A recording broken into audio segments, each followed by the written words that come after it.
Pick up your gear and open your chests. Throw on your armor and head out on a quest. Hey, hey, it's a brand new day. On the Sword Coast, your allies will help with blades and bows and magic as well. Hey, hey, heroes on their way. Fighting forever against overwhelming odds. Fighting together in favor of multiple gods. Idle champions of the forgotten realms.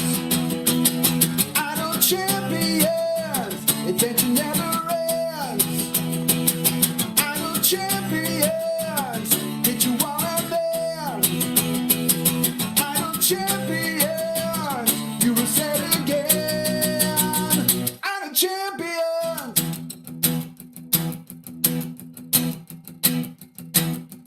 From Waterdeep to Icewind, head out to show, or Shadowfell, hey, hey. Together we stay. Walk to the monsters, walk to the boss, walk to the right, it's never a loss, hey, hey. Bad guys to slay. Fighting forever against overwhelming odds. Fighting together in favor of multiple gods. Idle champions of the forgotten realms. Idle champions, adventure never ends. Idle champions, get you all out there. Idle champions, you will say it again. Idle champions.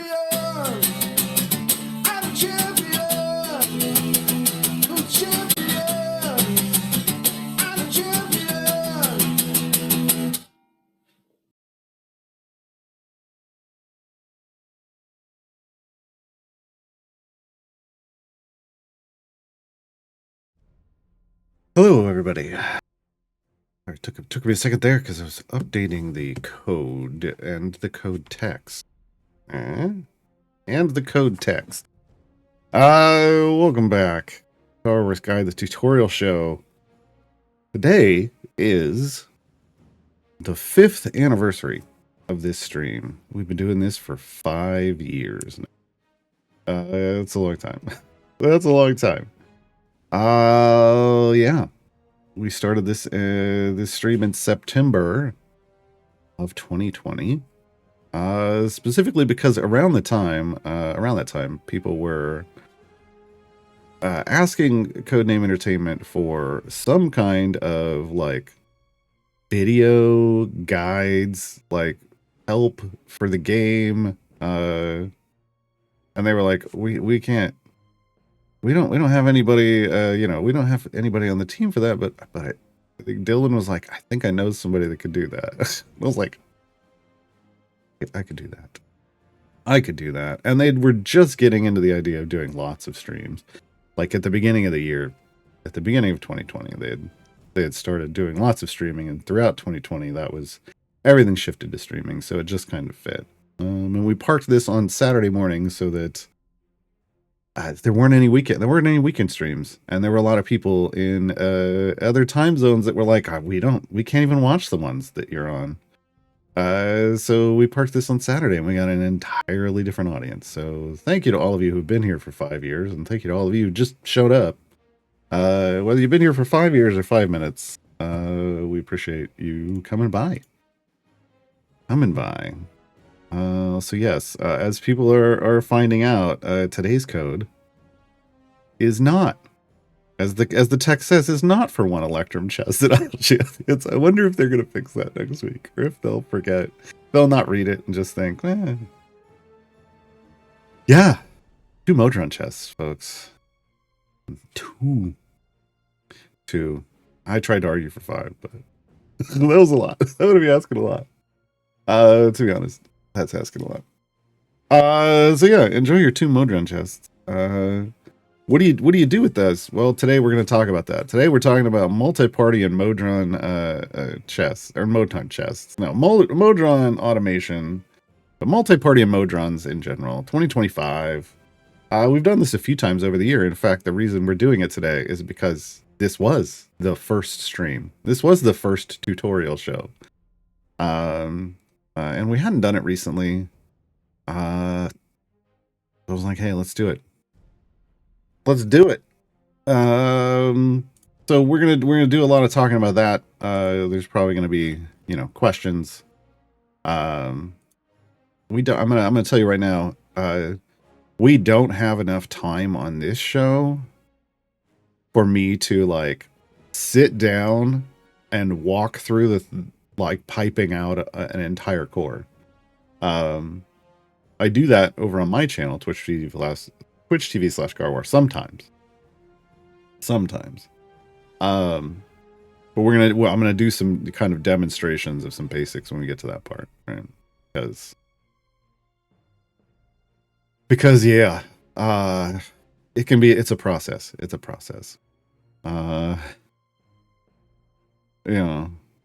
Still no question. Well, I'm not worried about question bot. We're fine at the moment. Yeah, we're fine over here. Question bot would be nice, but they've said that it's fragile. It's not always working right, and sometimes they gotta fix it. And I would rather they fix other things in the game than that they get me question bot. I asked once, they were like, nah, not really in a place, it takes some time, and I knew what that meant. I knew what that meant. I appreciate that other people keep asking, but I'm good. Okay. So yes, let's talk about multi-party and Modron automation. These were features that dropped 5 years ago. Like we did this pertinently. We did something that was brand new. But so they've been around in the game a while, both of these features, and multi-party mode has even had a full rebuild from the ground up since then, because when it launched, it was worse. Let's just put it that way. It was worse. Yeah. So, what is multi-party and Modron mode? Because there are people who do not understand. When I open up a Modron, they're like, "What is this dark magic? What are we looking at? Did we switch games?" So first, let me say, I mean, multi-party is kind of what it sounds like. You can have more than one party in this running. Like this is the party. This is what the game usually looks like. This is Curse Farmer. When you start playing, this is what it looks like, and you throw people out here. Let's just fill the party indiscriminately. You throw your champions out here, and you run through a party, but part of the game is collecting other champions, and so what do you do with them? The humorous answer, well, you don't do anything with them. They're the idle champions of the Forgotten Realms. That's actually what the title refers to. That's the funny answer. I like that answer. But in reality, the CNE created a way for you to have multiple parties. As you're collecting champions, when you get a second champion in these slots, you get a little swappy button. That's the official term. And you get to see the other champion, and you can swap to that champion. Like if we want to swap over to Tyrell, as you just click the one you want, right? Champions belong in certain bench seats. This is kind of a basic function of the game, but it isn't really explained. So when you get a new champion, they're seated in a specific place. So when you get 6 extra champions, like a second champion in 6 bench seats, this button shows up. And it says Adventuring Parties. Adventuring Parties. And when you click on it initially, it will show this. It won't say Brib Gem Farm. It'll say original party. Yeah, I'll just, it'll say party 1 or something. I can't even remember anymore. But it'll show your active party. And then it'll say this. Like these aren't going to be there. It'll say this: unlock a new party. This party is currently locked. By completing the listed requirements, you can assign champions to a brand new party with its own Modron core. Doesn't explain what a Modron core is. No additional party, and oh god, this is why it just dawned on me after 5 years why people think the Modron core is for the background party. Okay.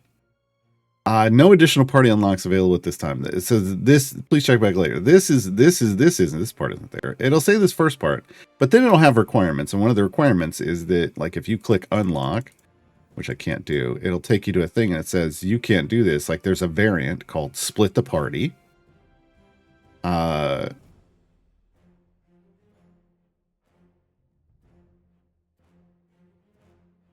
don't want to be annoying. There's a variant called Split the Party with its own restrictions, but one of the requirements to activate it is that you have one extra champion in each bench seat. So getting to, one extra champion in 6 of your bench seats lets you know lets this pop up, and that's enough for the CNE to think that you should then know, like, oh, you've got a new button, click it, find out what it is. A lot of times people just don't even notice. Let's be honest. So, this is why a lot of the community, myself included, try to encourage people from the beginning to, it's not, Rough Rider, that's not going through. I'm just going to tell you right now. I don't know why. I tried to allow it, it won't. I don't know. I thought it went through. I thought I allowed it. I don't know. Anyway. I'm just ignoring Automod.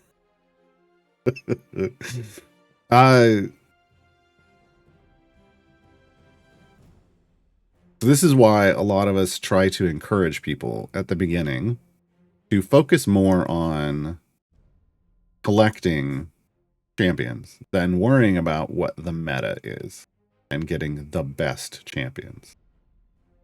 It is very important for your overall progression when you're new to unlock your first background party and your first Modron core.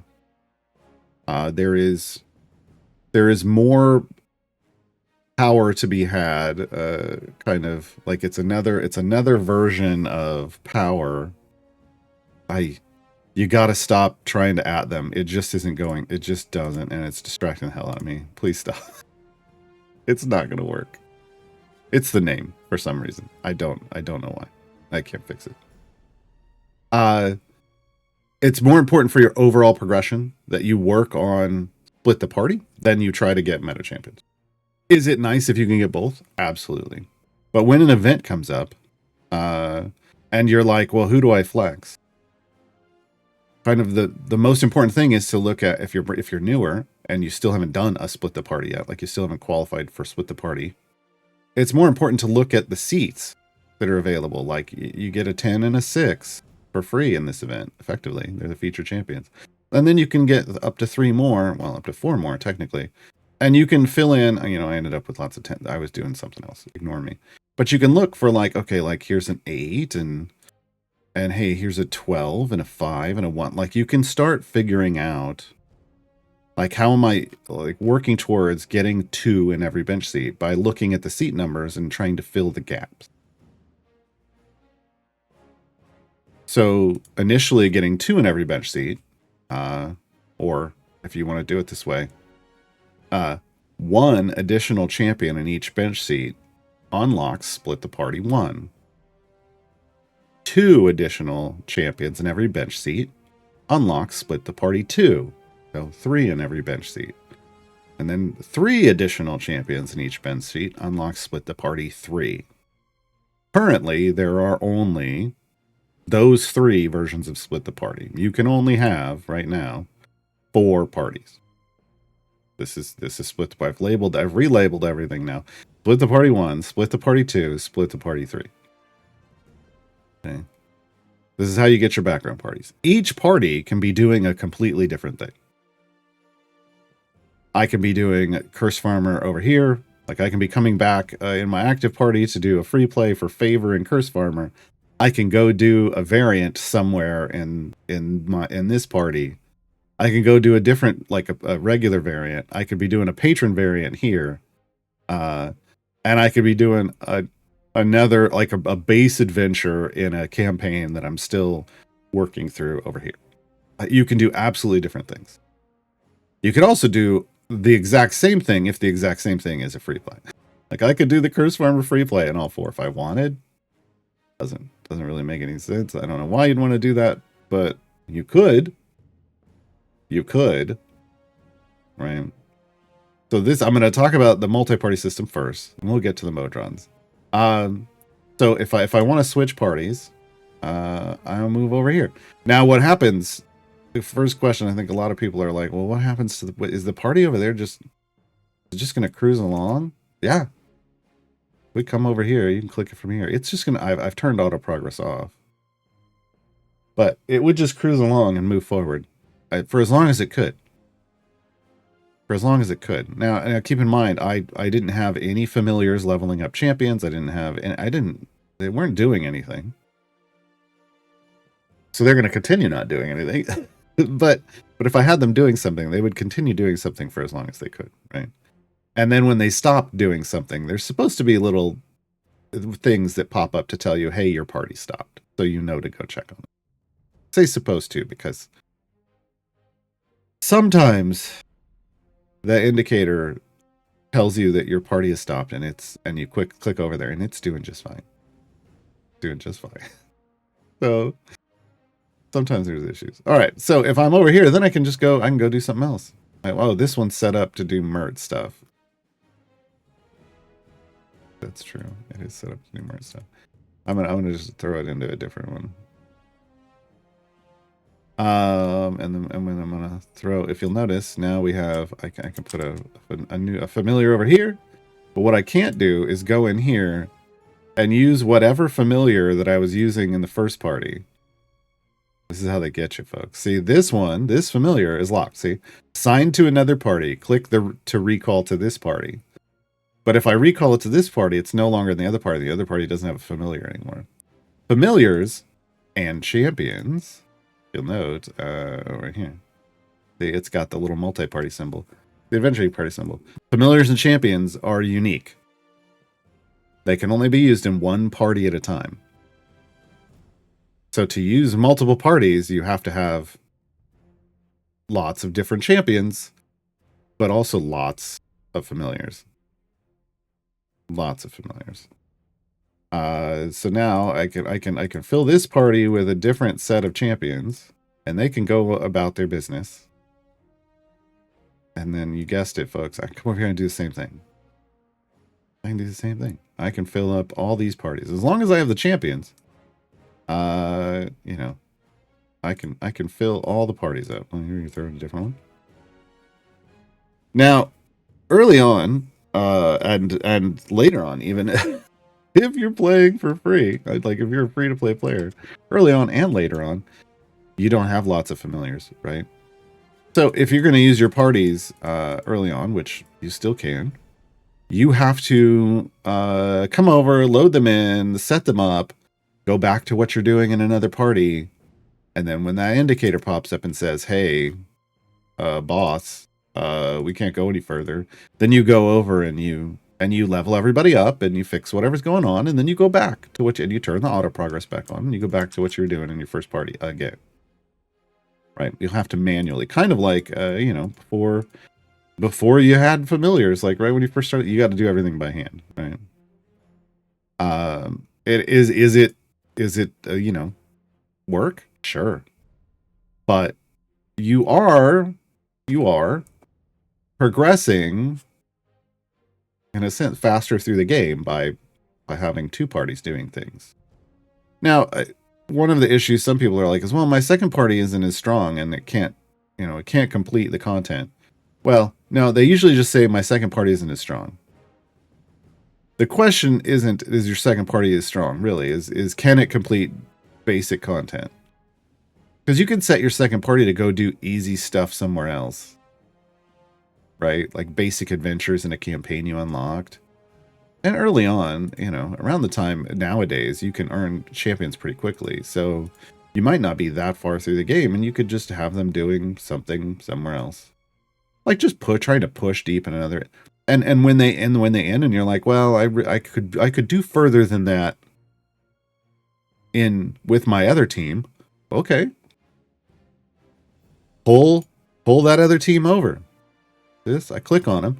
Beacon's in a different adventure party. Do you want to find them and recall them to this party? Yes. And now they're unleveled, and now I can use them in this party. Pull the other champions over, and push further. Like if you want to do a deep favor run. Yeah. Okay. You can swap them around. You can use, you know, backups, fallbacks, as it were, in a background party, and then when they get as far as they can go, but you want to go further, you can switch your main party into that, and then go turn the other party into your backup party for the time being. And you can alternate, like pushing deep that way. And now see, I've got to replace over here. You can alternate that, right? So there's ways you can do this, and make functionality out of, you know, create functional ways to progress and get lots of things going all at the same time, right? And it'll tell you, look, I'm in all of these are in the Grand Tour Coast. It tells you exactly what the adventure is, and it will track your progress if I were to turn it on. It has all the champions in here. Super helpful, right? They've done a good job of presenting the information. You just have to go manually do it when you don't have lots of familiars. Now, if you have lots of familiars, of course, you can just, you know, you can throw down all the familiars, right?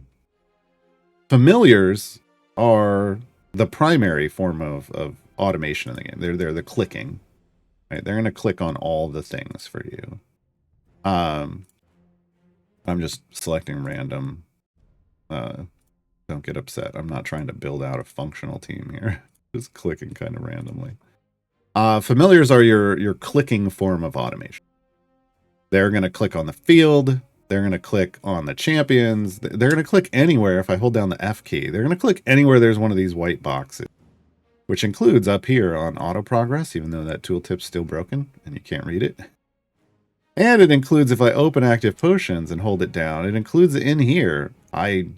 Please don't do this unless you absolutely positively know what you're doing, because it will just burn your potions continuously.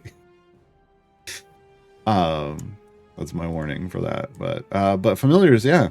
And if you don't know what it's going to do, you just hover over the white box and it tells you, hey, this is what I do here. This is what I do as a familiar here. Okay. So I can turn auto progress on, and now I can go somewhere else. Now see, it's got a nice green auto progress on symbol.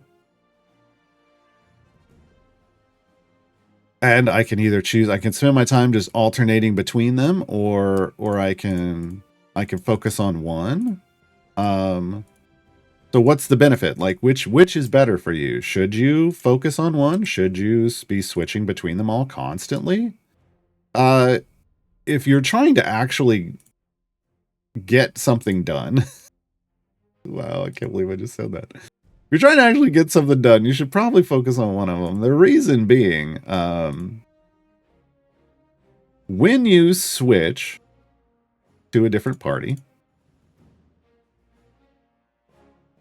the party you're in that we're actively looking at is the one that the game is actively processing and actively focusing on. And all three of the others are, and it's the one that's going to be highlighted in green. It tells you your current party. All three of the others are now utilizing what they refer to as background progress. Background progress is slow. It is a semi-simulation. They try to say there's a like headless view version of the game running for all these, but it doesn't ever seem to really react that way. So basically we can't, like, because, you know, we can sit here and watch that we're progressing along, and we're going to race along faster than any of these, even though these are leveled up and being leveled up by familiars. It's much slower progress. Your active party is the quickest party. It's going to push fastest and complete things the quickest. So if you, whichever one you choose to focus on, whatever group, whatever piece of content is going to get done first, usually, unless it's like massively pushing massively deeper than the others. But if there's one that you want to finish quickly, focus on it. Have that be your active party. It's not, I don't know that it's the same. We'll get to that. So background progress is running kind of a semi-simulation. It's looking at, the damage you're doing versus the damage the enemies are doing. And, are you killing the enemies before they're killing you? If it tells you, if it decides that the enemy would have killed you first, it's going to stop your progress. But look, I mean, we're already up to 3 and these haven't even moved, right? Those haven't even moved. So just know that the background parties are slow. And this is why we try to tell people, like, if they're like, well, where should I put my gem farm? You don't gem farm in a background. People will say they are gem farming with their background parties, but they're not gem farming. They've just set up like some generic champions, and that party exists to earn gems, but it's not a gem farm, because a gem farm is a speed champions and it's moving quickly. That's the whole point of a gem farm. And background parties and offline parties don't move quickly. But let's not get confused. So we're talking about background parties. So the background parties will move along. Oh, it updated. See, for whatever reason, it wasn't updating live when we were watching it. They used to have these little bars that filled up, and I guess they got rid of that. But when we switched parties, it updated. Okay. It was moving along okay. I don't know what's going on over here.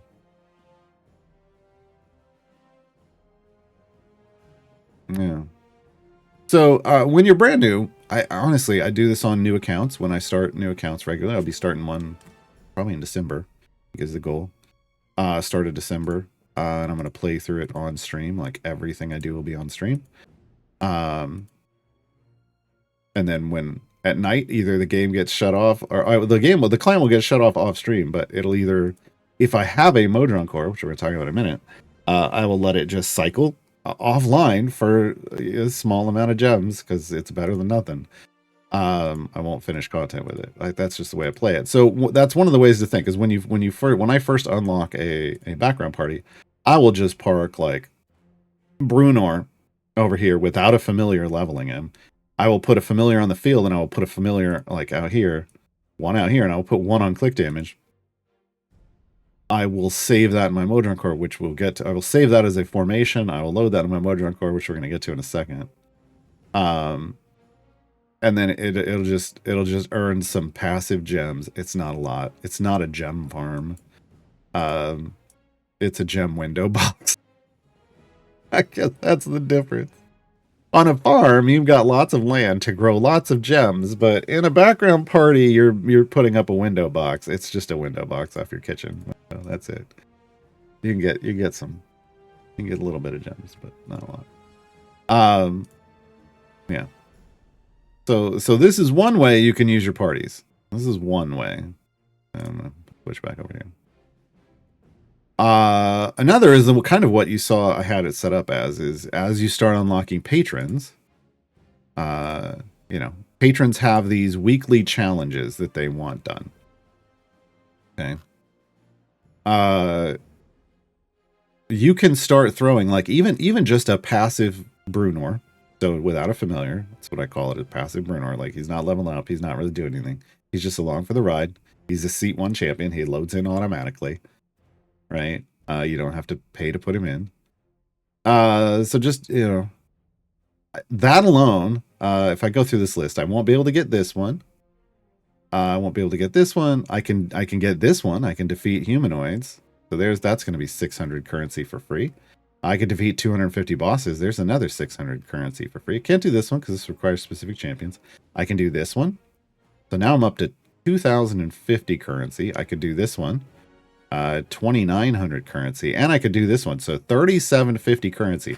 So just parking a passive Bruenor with 2 familiars in a background party that has a Modron core for automation,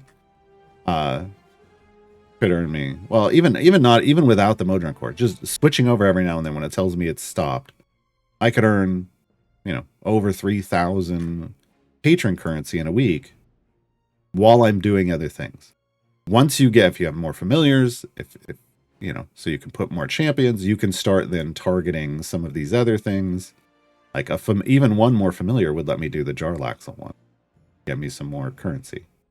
And you don't have to be in a rush. It doesn't have to be in one day. You get a week to do it.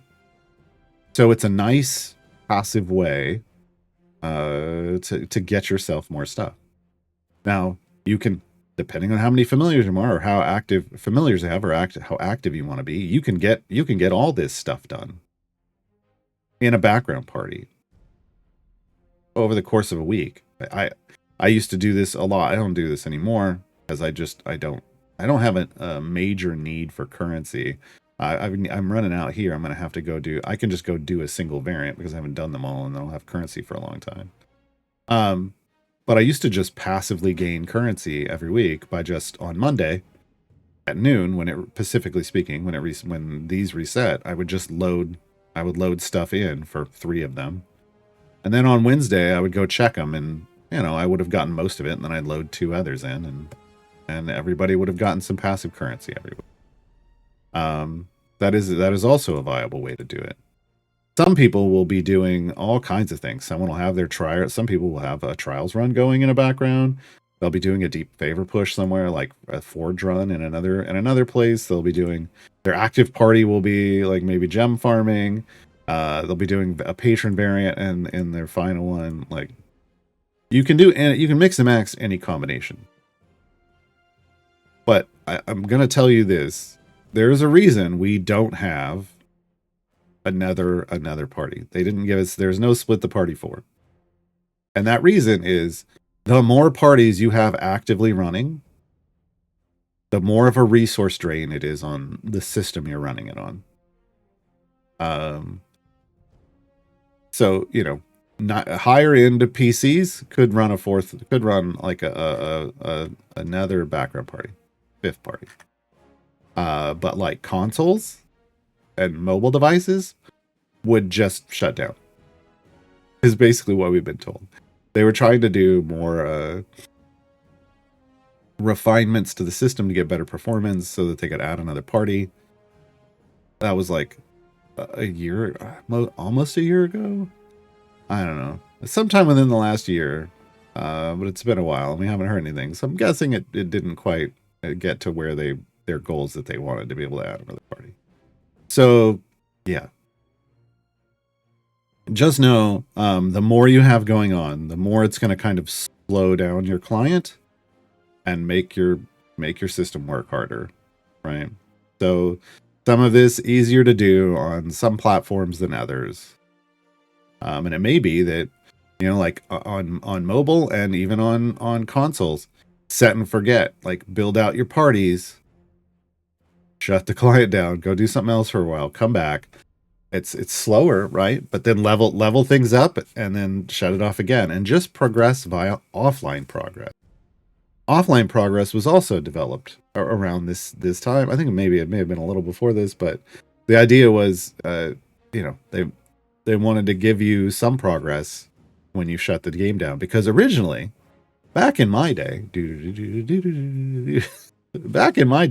when you shut the game off, it was like hitting a pause button almost. You sat on that level, you didn't progress any further, and all you did was earn offline gold, which was garbage. Offline gold was garbage. When you're sitting on a single area for a while, it's pointless. So yeah. So offline progress is a simulation. When you log off, I'm not going to demonstrate, but when you log off, you shut your client down, your game isn't running somewhere in the cloud. It's just not. When you log back on, it does, the whole box pops up and it says calculating offline progress. It runs a super fast simulation. And I say super fast because it's comparatively super fast to how much time you were gone. And it tries to race through using a similar simulation to background progress. It's not exactly the same. I know they'll try to say it's the same, but They function. They do not do the same things. It feels functionally, and it tries to get you, as close as possible progress that it can figure out, for the time you were offline. Right. So it, similar thing, but just functioning in a different way, right? All right, so we talked about multi-party. So there's lots of different ways you can use multi-party. There's lots of ways you could try to be efficient with it. If you are getting heavy into, here's the last thing I'm going to say. If you are getting heavy into gem farming, and you're like, I'm figuring out how many BPH I'm getting and blah blah blah blah, like if that term BPH even comes out of your mouth or enters your brain as to something you're trying to calculate, you do not want any background parties going on at all. You just want a gem party because of the aforementioned slowdown. If you're trying to calculate like earning stuff real fast, you earn more gems in a fully fleshed out high-end gem farming party. You're gonna earn more with a single party than trying to put some trickle down economics in the background. It just doesn't work. It slows you down more than what you would be getting, and you'd be getting more from one really good gem farming party, especially if that party is a Briv gem farm. Okay. What are some things you can do? Like I said, I think for me, and what I've always said is like the most optimal thing for me is just passive patron stuff. You could be doing a patron variant or just in a free play, looping a free play for patron challenges. I think that's highly efficient, especially early on, when you're first getting started, because you shouldn't really be actively doing patron stuff early on, but you do want some currency every week to buy your time gate piece, and then later also the Modron component chest. Well, not even later. Then also at this point, also the Modron component chest. So, earn that passively. Another thing you can do is you can have scavengers parked in your background party, right?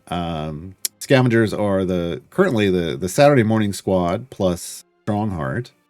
All scavenge extra lootables for you when you're playing with them. And if they're not in your active party, you really should think about trying to park them in a background party. Leveled up to the level of their ability so that you're collecting that stuff constantly. Also, Ishii, who's over here, also real good to park in a background party. Real good. Because she's not a scavenger, but she kind of is. She has a feature where she earns these stacks every day. And when she kills a boss, when the game credits her with a kill on a boss, there's a chance that she could steal some of its gear, and she feeds herself item levels. So a self-progressing champion, it doesn't work just flat out. I'll be honest, it really doesn't work much at all in an active party, but it triggers and you can burn through all of your stacks in a background party. So Ishii's really strong to park in a background party. If you have her, to get that leveling going and be consuming those stacks on regular content. So she's just like a self-leveling champion in terms of getting item levels. You have to park a familiar on her. She's not that kind of self-leveling. But she's a good one to have. Back, if you have her, that's where you want to park her, and then she'll feed herself lots of item levels, and then and then it's just more efficient. You don't have to do anything for her. She takes care of herself. All right. So that's just the multi-party part of this. The other part is your Modron cores, and I dropped some in here. So I don't have anyone here. This is not how you would want to do this. So when you're starting out, you don't have any. You unlock split the party 1. The core you get is this one. It's called the modest core. This is why I set this up this way. So the modest core, and it is what its name says. It's a modest core. It's not super special in any way. It's got a decent amount of bonuses. We're going to go look at those in a moment, but it's not focused on any one thing. It's just kind of, hi, I'm a generic core. Okay. When you unlock Split the Party 2, you get the fast core. To me, this is the one you want. And the one again, for me, this is all I really use. I will switch occasionally, but the vast majority of the time I'm using the fast core. And on a new account, once I get the fast core, that's all I'm using in my active party. It has buffs, but it also has speed effects. And it's like if you can get buffs with if you can get speed effects with your buffs, why not get speed effects with your buffs? Like going faster and completing more content. Yes, please. That's what I like. Not everybody wants that. I do. So I use this pretty much all the time. And then when you unlock Split the Party 3, you get the magic core. You'll notice they all have different visual appearances. The magic core is highly focused on buffing magic base attack champions. That's supposed to be what it does. I don't know that it delivers. It ends up buffing certain stats, and sometimes it works for non-magic base attack champions, which feels weird. I call it the glass cannon core because the one thing that's noticeable about it is it has no health bonuses. So that means you're gonna do damage, but you're gonna get hit real hard. Like you're gonna get hit and you're gonna fall over because you don't have any health bonuses. Because the other cores tend to provide health bonuses. Let's look at the bonuses. Let's go over to the magic core. So this is a level 15, as you can see down here, magic core, or excuse me, modest core. When you start off at level, they start off at level 1, and the vast majority of this will be blocked out. Like you won't have access to these tiles. You'll just have access to this central node. You'll have access to this, kind of like this box here. So you'll have access to the central node, this automation component, which we'll go over in a moment, this buff node, and this buff node. So this is the input node. Every Modron core has an input node, and it looks like this. You'll see if you hover over it, it says the power starts at 1. And you'll get a summary. If this is your active party, you'll get a summary of the bonuses that are coming out of it. So let's go make this the active part. Let's go make this the active part. See, calculating offline progress, but it's just kind of quickly updating the background progress. All right, here we go. So now input power starts at 1. Now I'm going to treat this like it's brand new. So what does this one do? This is all the buff nodes. They'll have some of them will have different symbols, so they do different things. This one is the gold find node. This is going to boost your gold find. As you see, current flow level 0, and then it has indicators. Flow less than 2 increases gold by 20%. Flow greater than 2 by 80%. Flow greater than 3 by 240%. Now we're cooking. Flow greater than 4 by 480%. So this is telling you the higher you get your flow, the more bonuses you get. But this says you start at 1. Right? This one's so you're gonna have to use your pipes to get higher, right? That's what you just understand right there. The only way to get it higher, like there's some built-in pipes that can double power, but you got to get from 1 to 4. Initially, just hooking them up is a good start. And we'll get to that. So here's the damage one. Now this one says similar stuff, flow 2 through 4, and it has bonuses that go from 50% to 60 and 100%. But then at the bottom it says supercharged. It's starting at 500 flow. We were just talking about 1 through 4, and now the game's throwing 500 at you. Look, early on, don't even worry about supercharged. 500 flow is so much. And early on, your focus should just be on trying to learn how to build up to 4 flow before you ever start worry about supercharging. Okay, supercharging is basically late game to end game Modron automations. So ignore it. It's chasing the big numbers. But you have to do serious stuff. Okay, and we're not talking about serious stuff today. So how do I even get to flow 2? Well, how do I even get flow out here? That's your pipes, right? So you start off with, they're going to give you some white undirected components, which all white components are undirected components. These are the basic shapes that you start with. And they'll give you a couple greens. So whites, like, depending on how you hook it up, when you drop it in, you'll see off the bottom of this input node, there are these 2 green arrows. That's telling you the flow is going down. Right? There's 3 green arrows over here. The flow is going up, and then the flow is going out. These are directionality indicators. So this is pumping the flow down, right? I could swap it with a corner. Like now we're coming around a corner. Whee! If I put this here, nothing happens. This should be super obvious, but I don't want to make any assumptions, right? Nothing happens. Nothing happens. Hey, something happens, right? So, you know, you've got to hook these up. So if I hook these up to here, boom, I got stuff flowing through this. What does this do? This is your actual Modron automation. You have to hook this node up. You don't even have to connect the other side of it. That's a tip. Like here, the pipes mean if I want to keep going, I do have to put a pipe on this side. But if you use, let's see, one of these T pieces instead, because they're going to give you one of these, you could just continue on your merry way out the left side of this split piece, of this T splitter, and never hook up this side, and automation will still work. Automation lets you automate buffs, which means potions, a reset, which is basically free plays if you're going to loop free plays, which really is just for gem farms or patron stuff. You don't loop free plays for anything else. Not anymore.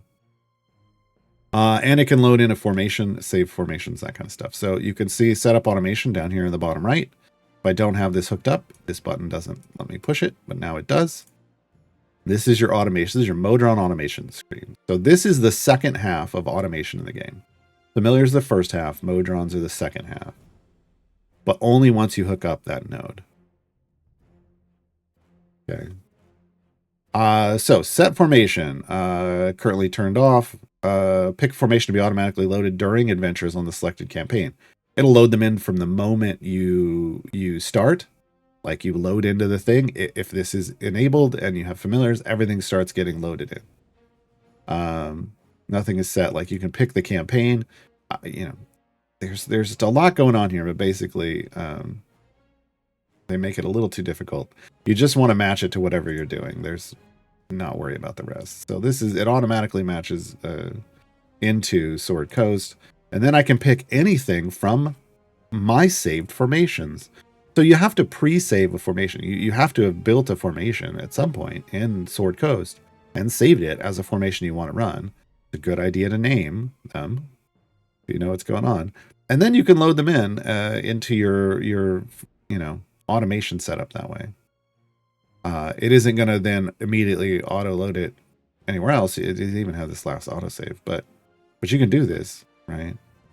I highly recommend giving names that indicate what those formations are for, so that you know what the hell's going on when you open this up, right? And you can load one in. I will go ahead and just select, right? Now, once it's loaded in, you'll see it says the name. It says how many familiars it's using versus how many you own. That's pretty smart, right? Because it also saves, formation saves save your familiars too. It also is going to save your specializations and your feats. Whatever spec choices you had chosen at that point, if you had chosen spec choices at that point, it's going to auto load for you so that you don't, when the box isn't going to pop up, you don't have to deal with it. And it's going to load in whatever feats you saved, whether you like that or not. I like that. Some people hate that. To each their own. If you click on this, you can actually go in and manually change what specializations you want. And if you had saved the formation before, you could then just click a box and load in the formation so that when you do get to that point, it'll auto select it. Same with the feats. You can click on them and change them from anything that champion has available. Okay. So then area goal, this is for gem farms, or patron currency farms, like patron challenges. You're basically going to set an area that makes sense to you, and then you're going to turn it on. And when it reaches that area, it will reset the run. It will finish the run, start it over at the beginning, load in whatever formation you had started, and do it all again, and repeat as often as it can. And then buffs. This is all potions. You get access to all these potions. You can load them. You can load them all in. It will do regular potions plus legendaries. It doesn't do 7 days. Like the 7-day potions are not here. It will only let you enter the same potion once. It won't let you do it twice. So you can't use one and then use one later and then use one later and then use one later. The system isn't that smart. This is once again, pretty much potion usage with automation is really a gem farm thing, really a high-end gem farm thing, and really you're just using like speed potions and fire breath, potentially fire breath, but usually just speed potions. So just know, set buffs really a gem farming thing. So is this for the most part.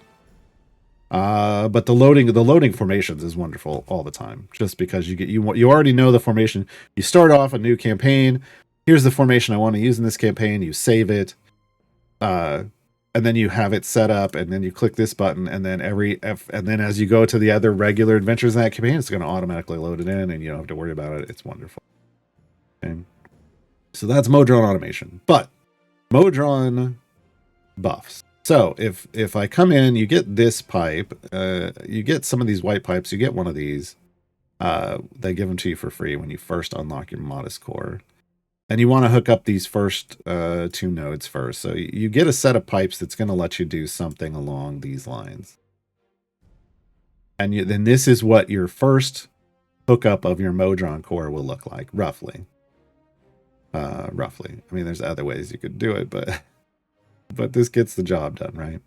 And because our flow is less than 2, we get a 20% bonus here and a 50% bonus here. Okay. And hey, that's more than we started with.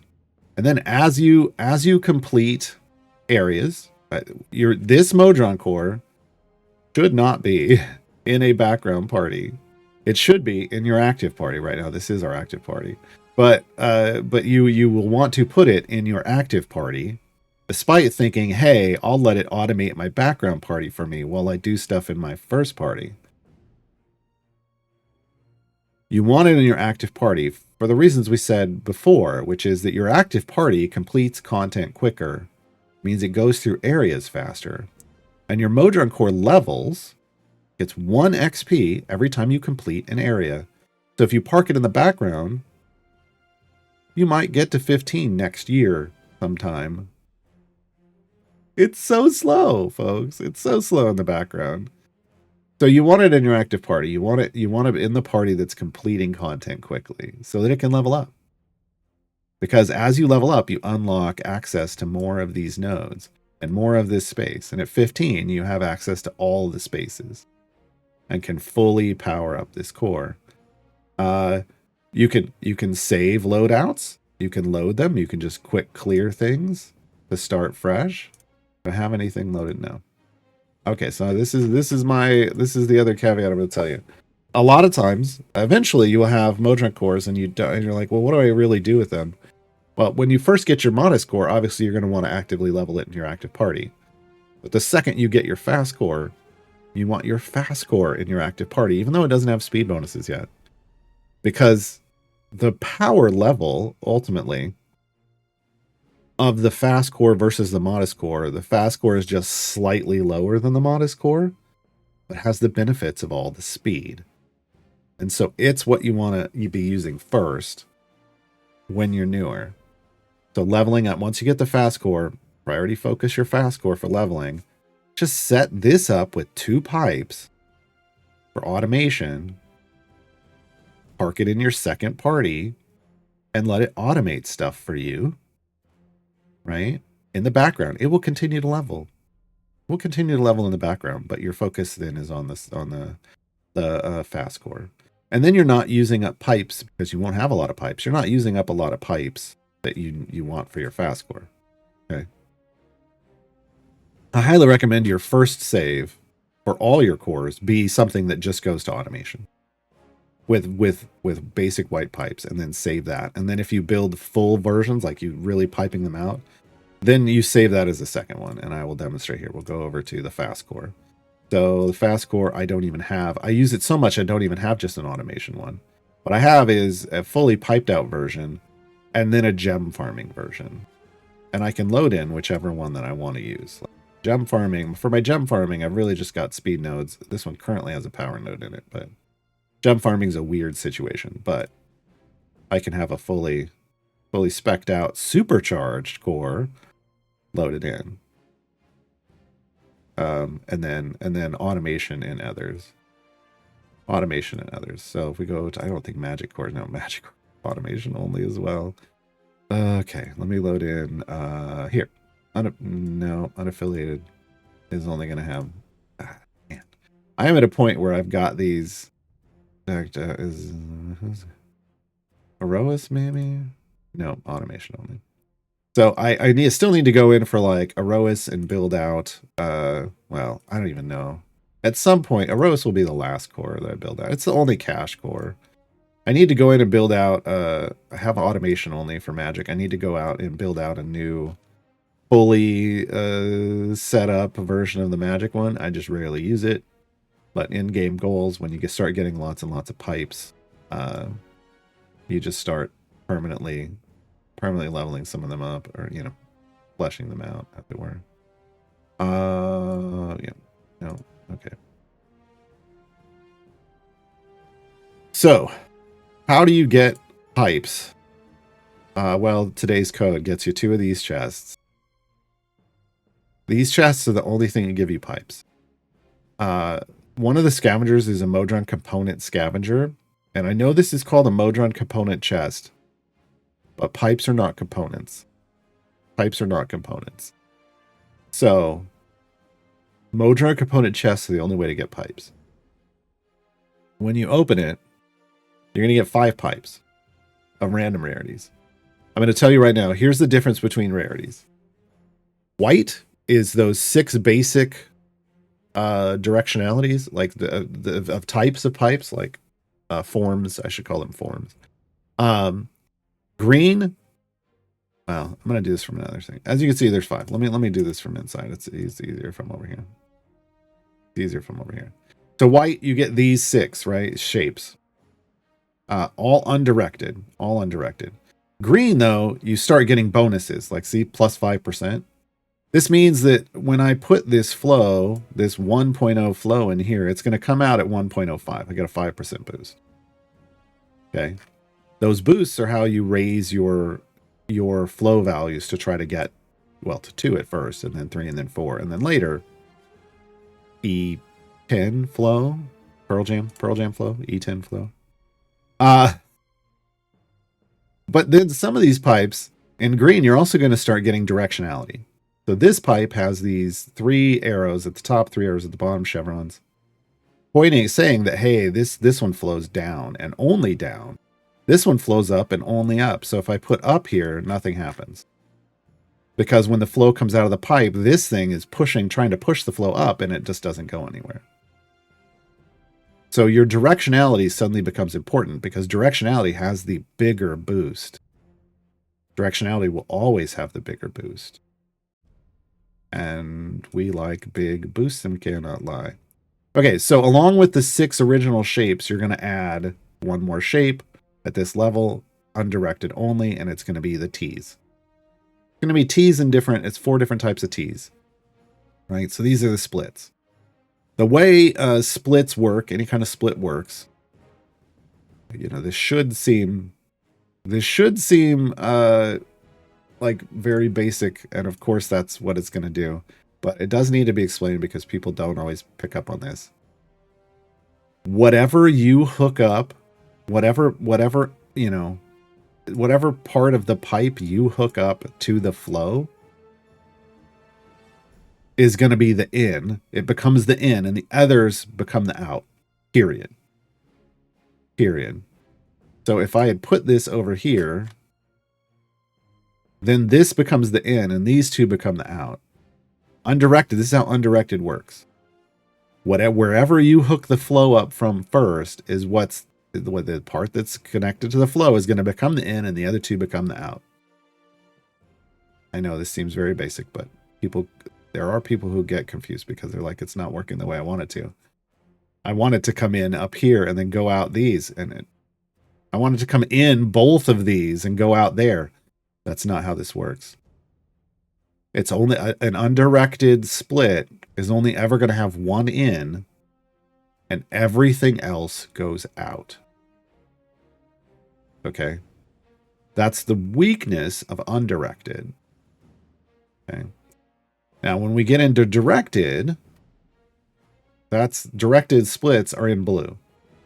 Blue adds directed splits, and it also adds a new shape, a different kind of split.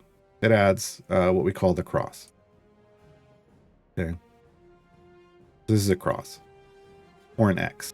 Some people refer to it as an X or a cross. Either way. 4 ways, whatever you want to call it.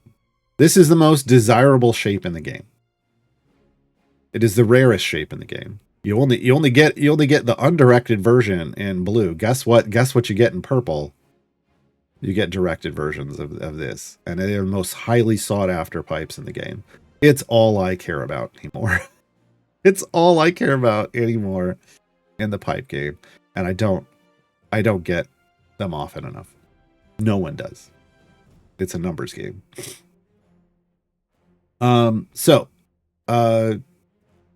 Again, whatever one you hook up to the flow first is going to become the in, the other is going to become the out. That's how directionality does. That's how directionality works. Okay. If we go to like a directed split though, like this functions the same as a normal T, as an in from the top, and then it goes out both the sides, right? So it's like, well, who cares, right? But if we find, let me see, can I find what I want? Here we go. This has an in from the top and an out from this side, but an in from this side, which makes no sense here, but would make sense like down here for reasons. Because we could come in from the top, we could also have split here. We could be coming. Why would we want to come out? Why would we want to split like this? Because then we could just kind of wrap. We could buff by 20%, and then we could feed into this one. Oh my god! And why did that? This was 5%. Why does it now say 50%? Welcome to directed bonuses. When you split and reconnect with directed bonuses, if there's more than one input, you multiply your power when you hook both the inputs up. This only works with directed components, this multiplier. And this then seriously boosts things. Now we're up to 1.2. Like, we were only at, we had boosted 20% here. We haven't even hooked this one up, right? If we come all the way over here, and we could do this again, and we could recombine again. Oh my god. I gotta find the right pipe. There it is. Boom. It's a 50% as well, but oh, is that a green hue in the flow? We're now to 2.4 flow, and our flow has gone from white to green, indicating we have passed the 2.0 threshold. The 3.0 threshold turns it blue. 4.0 turns it purple. There's colors above that. You saw them earlier for supercharging reasons. But getting to 2.0 means you're now with green flow. So, and now we have a higher boost. Okay. So splitting and recombining is one way, not the only way, arguably the most powerful way to boost your flow. And it is a requirement to learn to get into supercharging. But early on, it is still a powerful way for you to boost your flow. We call this is a very complex version of it. Well, it's not complex. It's just a weird looking version of a buff box. We call this a Modron buff box. So if you've hear the term buff boxes, you got to build buff boxes. This is what they're talking about. And you need to unlock space, lots of space. Look at all these empty spaces, right? To build these buff boxes in and really get high flow. Early on, you can just run multiplier after multiplier, like, 10x boosts wherever you can, like directed boosts. There's 20, right? And you can get to epic flow. I know people that have gotten epic using pretty much just directionality bonuses rather than buff boxes, but it's almost a harder, more difficult thing, in my opinion. I find buff boxes easy, but I've also been doing this now for 5 years. Actually, a little over 5 years, because I was in the beta for this. Now, I want to give you a warning, because the game is going to give you a warning, but it's not gonna help you. But the game isn't going to help you figure out what the hell that warning came from. So I'm going to give you a warning here. I need to change. Well, I think we just need to change this piece. So let's say you're like, I know I got a directed component, and I'm gonna really boost my flow even more, because I'm gonna loop it. I'm gonna kick out here and here, and I'm gonna loop this flow. We're gonna kick it out somewhere else. I'm gonna create a nice feedback loop. Welcome to overheating. Welcome to overheating. Now, this is the pipe that I placed. But this pipe, this is where things get a little wonky. This pipe isn't why we overheated. This one is. This is, you just kind of have to understand this. Overheating. Outputs disabled until loops are resolved. Nothing's working right now. This is the bad red flow. There's a good red flow. This is the bad red flow. You cannot split out of one place and then loop out of that and push back into it. That will overheat. It's a pressure problem. Like if you think about it with water, this would, or steam or something. You're running. This is actually it's called psychomorphic energy is their term for it. You're just broken. Does automation still work? I mean it still lets me come over here. But why? Anytime this is going on, you need to fix it. There is a loop somewhere. You are in a feedback loop, and you got to figure out where the feedback loop is. I had this happen to me repeatedly in beta testing, and I was like, I have no. The game isn't telling. I kept telling them the game isn't telling me what I've done wrong. Because there's pipes that really, like, there's some of these directional cross pieces that arguably shouldn't exist. They have such specific use case scenarios. Like this one. In from both tops, but out from both sides? Like, how do we get that? And then there's one that's in from both sides and out both tops, and it's like, that feels like an overheating loop. So you got to keep an eye out for that, because you had a neat idea, but the game isn't going to let you do that. Game isn't going to let you get into an infinite recursive loop state, basically. You have to pipe in, and then the flow has to go out. It has to always be going out. It can never come back into itself. It can never come back into itself. So that's what you have to keep in mind. Let's go back over the fast course so you can see again an example of something that's, I'm not going to say this is perfect, but you can see it's just buff boxes for days.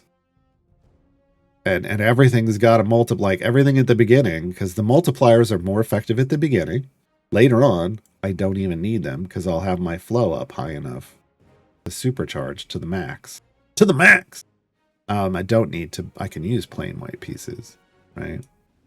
But early on, it's all about pieces with the largest multipliers splitting in the proper directions. This comes down directed through here, up here, and then ends coming out here, which you can tell because it goes from purple into some red, into some orange, or into some, like, I don't know, that's not really red, into the orange. Orange flow is in the thousands, basically. And then ultimately you can see red flow. Red flow, we're up there. We're in the scientific notation numbers of flow, which is what it takes to supercharge. Things like EO8, I think. Or to the max. Yeah. it's going to take EO8 because that's 475 there. And that's a, yeah, the next bonus 524 EO8 to get to the 500% bonus. And this is just about collecting pieces long term from those pipes, right? From the chests. So where do you get these? Every time you level, see, garbage, all garbage for me, but those would be good for new people.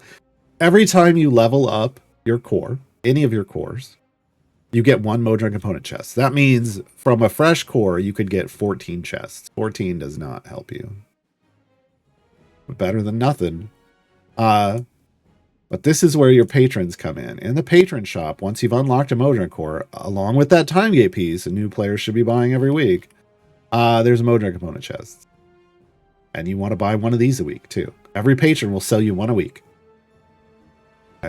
Chat has deemed this my weekly disappointment. Because I buy 5. And it's probably 3 weeks out of 4 in the month, I don't get what I want. Yeah, because it's just, you know, I need those directed crosses. I need the directed crosses, and nothing else. And even then, there's some directed crosses that just aren't helpful, right? So once you'll get to a certain point where it's just like, but it's a good point to be at because it means you're chasing supercharging at that point. You don't, all the regular pipes and stuff will get you to epic flow. And here's the neat thing. I know that there's rarities that come up, and it's like there's even a pity timer for getting an epic in a Modron component chest. I need to be very, very clear here. Epics aren't what you're chasing. What you're chasing are directed pieces. Pieces that have directions that you need. And the rarity doesn't necessarily matter. Why is that? Well, those component pieces we were talking about earlier, because there's scavengers that give you component pieces. You can also break down pipes. I highly recommend not doing that early on. You can scavenge component pieces. What does component pieces do? They let you access upgrade mode, which lets you turn a lower rarity piece into a higher rarity piece with the equivalent bonus that it would get if you had just looted it. Warning, do not do this to undirected pieces. You're wasting your components, in my opinion. You're wasting your component pieces. You want to do it to directed pieces, because those are the most important pieces in the pipe game. Directed components. So it can help you. You don't necessarily need to upgrade rarities early on, but if you see like, oh, I'm right next to getting to this node to 4 flow. If this were only a rare or like a higher rarity, I'd get there. Then that's when you do it. It's really important later on when you're trying to supercharge, because you'll start using up all your pipes, and then you'll run out of the epics that you need, like epic directeds you need. Well, that's fine. You can go down to the blues and then just upgrade them into the epics. Good to go. Okay. Yeah, but again, early on, I highly recommend just using getting the, I think it's Presto that scavenges components. Later on, as you have tons and tons of pipes, you break down some of the whites first, though they don't give you a whole lot. They only give you 1 per pipe because it's a white. It's a low rarity. But then you can also start breaking down green undirecteds. You only ever want to dismantle undirecteds. Right? That'll give you 5. Don't break down directeds. Do not break down the undirected cross. All crosses are, yeah, keep them. They are, I know I have a lot, but keep them. Even though this would get me, what, 25. Yeah, it's not worth it. And you don't really, until you're super in-game, you don't really want to break down undirected purples. Because the purple's still better, but they do give you 125. Right? Yeah, but never break down undirected crosses, and then start with whites and work your way up. Don't do it until you really know that you're not going to need those pieces anymore. What else? There's something else. I'm forgetting something. I'm forgetting something. Oh, filters. Oh my god. This is the best part of the Modron game. Filters. When you're trying to figure out how to pipe stuff out, they built this cool filter system in. I tend to just filter by layout. This is just me. And then I go straight to epic. And then I'm looking for epic pipes. Now you'll notice only cross pieces are showing. It's because that's what I've asked for. But I can click and turn off one of those directions. Now I'm getting T's, but it's this specific T. Now I'm getting this specific T. Now I'm getting this one. Now I'm only getting corners. Now I'm getting nothing. Now I'm getting straights. Like whatever specific direction you want to find, you can find. And you can even go, I only want directed. I don't want any undirected. Or I'm looking specifically for directed multi-outs. I want one in and multi-out. Or I want multi-in and one out. Like you can get real specific about this. But if it turns out that you don't have what you need here, just hop down a rarity. Because again, you can boost that rarity via component pieces later on. But filtering to build out your core is fantastic. Absolutely fantastic. And I want to do one more piece of advice. I know we're going long, but we'll get to questions. It's my anniversary. I do whatever I want. No. When I go to pipe out a core, even if I have the whole thing available, I start with the starting zone. I try to figure out like where I'm trying to go, like what direction I'm trying to go in. But first and foremost, I try to figure out like, okay, I've got an amount of space. How do I build my buff box? That's where I start, because I'm always trying to build buff boxes. So once you get enough pipes to start building buff boxes, this is how this strategy comes in. I like to keep a lot of white pieces because I build out with whites. And I kind of will frame out how I plan this is going to work. And I do it by using, kind of the directions. So what I'm doing here is I'm going, okay, I'm going to come out here and I want to split out in lots of directions from the beginning. And then we're going to move along and we're going to split around here. But this one, we're going to want to kick out up here. We're going to need to corner, but then I'm going to kick out down here because we need to get to this node, right? But I'm going to want to keep these as boxes. This is probably going to want to kick out to come down here. That one's kicking up to kick up there. And then once I have this kind of framework in place, I know the space that I'm going to need.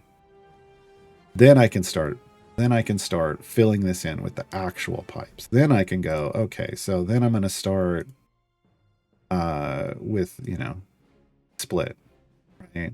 And then I'm going to fill in from there. And I'm going to start trying to make all of this work. I know maybe at the beginning you're like, well, I mean, you could have just built it out. Sure. But a lot of times I will know, okay, I want to get like, I'm going to put stuff in this direction. And I want this, and I want all of this to be directed through here. And we're going to come back to some of this later. Like maybe I don't want to split out here. Maybe this is going to be later. And so we corner this. So I know that's going to, and then I can start putting the white pieces in the directions that I want them. And I'll fill out a huge section of this with these whites. Just knowing in my mind, this is kind of the rough directionality I want. And then I'll go in and see if I have the pieces to make it work. Like to me, that helps me kind of gather my thoughts. So just an idea, you can do it however you want, but that's helped me a lot. Clear. All right. So there you go. There's a bunch of cores. So you only get 3 for free. The modest core from Split the Party 1, the fast core from Split the Party 2, the magic core from Split the Party 3. If you'll notice down here, there is buy additional cores button that shows up once you get access to Modron cores. There are going to be 3 cores here. One is going to be the strong core, one is the unaffiliated core, and one is the dexterous core. They're all 500,000 gems. No, you should not chase them right away. That's a lot of gems. If you're not, in my opinion, if you're not earning, to buy a 500,000 gem core, if you're not earning 100,000 gems a day, you're probably not in a position to buy that core just yet. And again, the fast core is going to do you right for a very long time. Okay. In fact, I use it for everything to this, just about everything to this day. If for some reason I'm lacking some power, I will switch to a more specific core. So the strong core specifically is for champions, high strength champions. I use it for Carlock. So if I need more damage for Carlock, I will add it. I will switch to a strong core. The unaffiliated core is for champions who are unaffiliated. Really, it has bonus. It only buffs unaffiliated DPS, and it buffs based off the number of unaffiliated champions in your party. So it's really for building an unaffiliated party, or building around an unaffiliated DPS. The dexterous one, again, does what it says on the tin. It's looking for high dex DPS and also a high dex party. The unaffiliated and the dexterous cores have the benefit of being the only 2 cores that can get you the final Modron achievement, that is supercharging all the superchargeable nodes. Those are the only 2 cores that can do that. So when it's time for you to chase that achievement, well, hopefully you'll already have them by then, but those are the only 2 that are going to work. So when you do get to the point where you're trying to figure out which of those 500k cores I should buy, whichever one actually helps out your party. Like if you have one of those, a DPS that's going to do better with one of those cores, you pick that core. If you don't, if they're all just the same to you, then you pick either dexterous or unaffiliated, probably, so that you can chase that supercharging thing later, right? You do eventually want to get all the cores, as many of the cores as you can get, because again, cores deliver you, as you level them up, 14 Modron chests. You need all the Modron chests. Modest core. Strong core is the first 500k core that is going to show you. The fast core, the magic core, these 3 are free. The Herois core is the only paid core in the game. Tried to argue that they should make it for a ton of gems, but they don't like that idea. So they're going to leave this as a paid core. It's cash only. It's not a great core. It only really exists in most people's minds to deliver you 14 Modron component chests. So if you can get it for a price that's less than what it would cost you to get 14 Modron component chests with platinum, then it's worth it. But otherwise, ignore it. Unaffiliated core, dexterous core. That's it. That's all we got right now. All we got right now. And the Herois core only shows up in wild offers. So these random ones that are up here, that just kind of cycles through things you don't own. So who knows if you'll ever see it. Anyway. All right, folks, we're going to take a short musical interlude. I'm going to try to go back and grab all the questions from the start of the stream. We'll get most of them. Yeah, I can see that happened at the start of the stream. But not all the way to the start. We had a lot of conversations. Hopefully that's a good thing. Hopefully that's a good thing. The song we're listening to the break. Look, it's my anniversary. We're listening to my theme song. Did you know I have a theme song? You're about to hear it. This is Gaarawarr's Guide to Everything from Bardic Inspiration.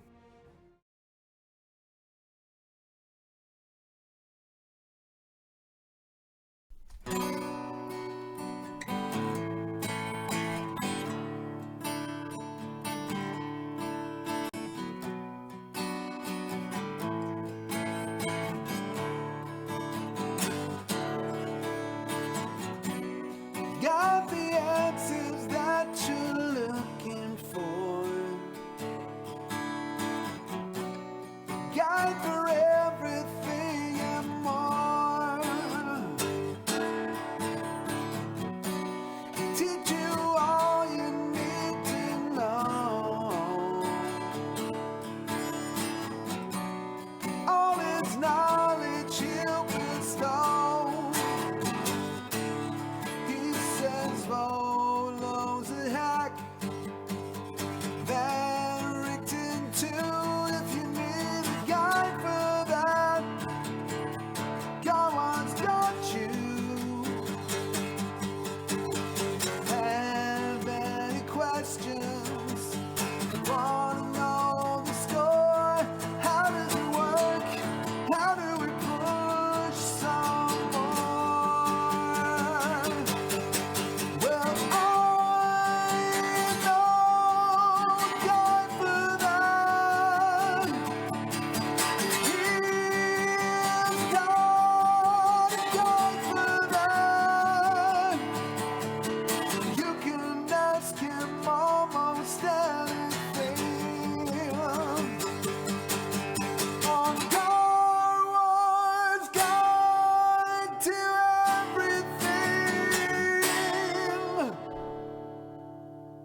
Oh, it's short. I forgot how short it was. I'm still grabbing questions. Hold on, folks. Yeah, that was my that's my theme song now. We don't play it. I used to play it at the start of my other show that I used to have on this channel, Gaarawarr's Guide to Everything and Idle Champions. I don't usually play it on this one though. There may be people who didn't know I have a theme song. I have a theme song. Wait, is today National Pepperoni Pizza Day? You love me a pepperoni pizza, but I'm going to go scavenge a burrito later. Okay, well, there weren't a lot of questions. There was a lot of conversation, and that's great. There were a lot of people asking, newer players getting help in chat. I only pulled out like 4 questions, so if you got questions, I might have an answer. Traylon asks, as a newbie, when should I split the party? Immediately, as soon as it unlocks. Yes, once it unlocks, you can do it. I know a lot of people stress out about it because it is very restrictive. It's a challenge, but you can do it right away. I know because I've got a guide for that. I said the thing. I have a guide for split the party, and first the top of the guide just explains how it works in a bigger explanation to make sure you understand. But if you've tried it and you're like, I don't know how to do this, there is a walkthrough. It's one of the few walkthroughs I make for the game. There's a walkthrough down below. Now it can't be exact because of the way the game works, but I do it with core champions. I demonstrate it with the core champions so everyone can follow the steps. And it does work. It does work. Also, hashtag Bruner lives. There is a fun, interesting, I saw a question about that earlier, but the Twitch actually cut it off. There's a fun little bonus where if you start out with Bruner and split the party and you do your math right, he never gets removed. Because split the party, we didn't talk about split the party today because that's a whole other conversation. And we didn't have time as it is. But you lose champions as you're going along and split the party. But hashtag Bruner lives. Bruner never gets removed if you do your math right for some reason. We don't know what that reason is. Should I do easier variants to max my progress? There's no such thing. So accessing split the party is a function of collecting champions. And once and split the party itself is a separate, it exists in a separate dimension. It has no favor related to it, and you can't even earn favor for it. So it is a 0 favor run. It's a challenge run. There is no way to make it easier other than once you get a Modron core. No, it's a little, but you could technically get the Herois core before you do split the party 1. Just now realizing that. No. My captions were off the whole time. Figures. The captions program broke, folks. I don't know what's going on with it. And I think today it wasn't even feeding out, which makes me sad. But you can't make it easier for yourself. But if you could get the Heroic score before then, it would make it easier. But it's really more split the party 2 and 3. You make easier via having a leveled up Modron core. I have a leveled up Modron core. Quad Gang was like, Ishi is self-progressing. I think that's what I said first, but she basically feeds herself item levels. So I consider, putting item levels on a champion progress, which is why I phrased it that way. But then I quickly changed because somebody's going to take that out of context. But she is self-leveling in terms of item levels. She will feed herself item levels. So you can get super high item levels on her without ever having to put any of your blacksmithing contracts into her. You can put these somewhere else. Put those somewhere else. Tankard of Terror. Does Presto only work in an active adventure? Scavengers will work in background parties and in offline progress. They are all turned on that way. Speed effects don't work in the background. Some of the collectors, like permastackers are not scavengers, but some of the permastackers won't work very well in background progress, if at all. Like Jing Sao is hit or miss. So good luck with that, unfortunately. But the scavengers seem to all work in the background just fine. And a trailer says, so have active party Mad Wizard gem farm with first Modron core and reset at 30-ish.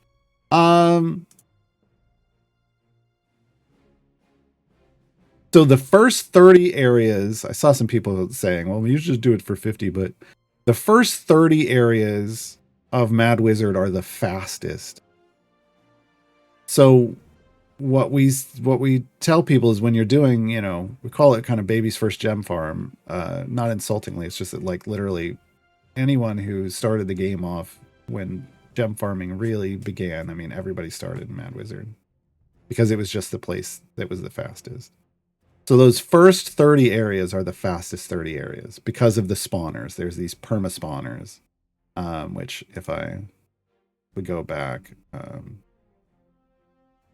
like I'll show you, like these are just generic areas, but some of the areas in the first 30 have these spawners like this. Like there's a portal or an item or something, and instead of spawning from the right side of the screen, like off screen, they're instantly in a killable zone. That enemy that spawned back here was from Minsk. It doesn't count. Everything else spawns out of these, and as long as you're killing them instantly, if I level up my click damage here, if you're killing them instantly, which you want to do in a gem farm, then the next wave instantly spawns. That's why you want to kill instantly, like with click damage or fire breaths. See how they're coming out, and they're just coming out real quick and instantly dying in that front row. This is kind of the idea of a gem farm. So it can be, you could reset at 30 if you have the favor. If you're using, parking familiar over here and using favor, and you have enough favor to get to 80, you could go to 80. You could go to 130. You could go to 180. It's going to be whatever multiple of 30 or 80, right? That your favor can take you to instantly click kill as you're going along. You kind of got to figure that out. You can do that in a background party. You can do it in your active party. Background party, again, slower. Active party, better. But when you have a champion like Shandy, which you might be using for a Mad Wizard gem farm, the farther you can go while still instantly killing everything, the more efficient that party is going to get, because Shandy has a ramp up time for her speed effect. So it just depends. Just depends on whether you're using Shandy or not, basically. If you're not using Shandy, area 30, if you're not using Shandy and Thalora would be the other one that might change your calculation. Then you could just go to 30.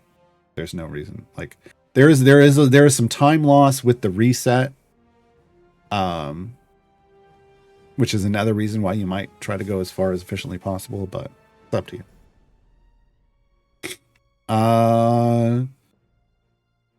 Well, scavenger champions still get you stuff if you only go to area 30 on the second automation. If it's in if you're doing this automation for backgrounds, you may as well just set it to 50.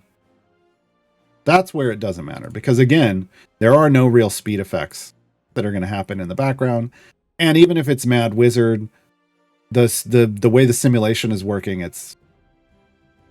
you're not getting the benefits of the spawners. So in a background, I just tend to default to 50. Defaulting to 50. These numbers are based off where I normally have these cores. That was a whole other. There's reasons for that. Was a whole other time and place. There, Eros. Normally the backgrounds are 50, and then my fast core. This is for Briv gem farming. But you may as well just drop it at 50, because by going to 50 in your background party, you're going to get all the things you need in Mad Wizard for patrons. Here's the thing. I didn't mention this earlier, but I do Mad Wizard for patrons because it will grab humanoids, it will grab constructs, it will grab Fae. The only thing Mad Wizard doesn't do on its own without a champion to help is undead. So Mad Wizard will get you all but one of the patron challenges done, which is amazing, right? If there's only one kind of call out that Mad Wizard doesn't do, then Mad Wizard then becomes a great place to do your patron challenges, right? Especially since it's got fast spawners. If you're doing them actively. But if you're doing it in the background, it's set and forget. And then Terror in the Dark, which is also in Sword Coast, has undead. So if you need to get the undead, you can always wrap it up over there. Otherwise, there are champions who can spawn undead. Like you can set some of these favored foe champions to spawn undead and try to get your undead in Mad Wizard along with everything else. But then you just want to do it at 50, so you're making sure you're getting all the enemy types. Fingertips here, are there a limitation in using characters in background parties? I mean, character champions are unique, so they can only be in one party at a time. And familiars are unique, so you can only use them in one party at a time. I currently have a ton of familiars, so we've got 4 parties with full familiars in all of them. But they're all unique familiars, and they're all unique champions. So that's your limitation. That's your only limitation, really, is just I can't use Dritz in multiple parties at once. I can when I'm actively over there, I could pull Dritz over, but then I have to come back to this party and add somebody else. Add somebody else. Well, Liu, so if I have Briv for my gem farm, should I go for higher levels? I do have the 100% 9 and 4 jump cards. I mean, what cards you have doesn't matter. You have to actually get the item levels to get him there. So you have item level 785 with some epics. So you're maybe a 1 jump, and those cards don't matter because those cards don't take you to 4 and 9 jumps. Those cards lock you at 4 when you have more than enough item level. So they round you down for reasons that have to do with Briv gem farms. With Briv gem farming now, the current meta, I know the old guides probably say something different, but the current meta for Briv gem farming is to go as short a run as possible that you can pull off quickly and repeatedly. But that's a whole other system. I can make the 4 jump one work if I say no. You don't have if you're item level 785, you do not have a 4 jump. That's not how Briv works. And that's a Briv. Hold on. Okay, let's go over to Briv. Talk about Briv. Briv Steel Marrow. He has an ability called Unnatural Haste, where he has a chance of jumping an area. Like, it starts off at jumping 1 area. If he has sprint stacks, and it's a % chance to jump. It's not guaranteed when you start off. He has an item for this speed ability. And so as you get item levels on this item and you boost its rarity and maybe even add gilding, the % chance to jump goes up until it's 100% chance to jump a single area. And then it's and then if you keep adding item levels and it rolls over and it becomes a guaranteed, you're then guaranteed to jump in an area, a single area, and then there's a small percentage chance that you're going to jump 2 areas.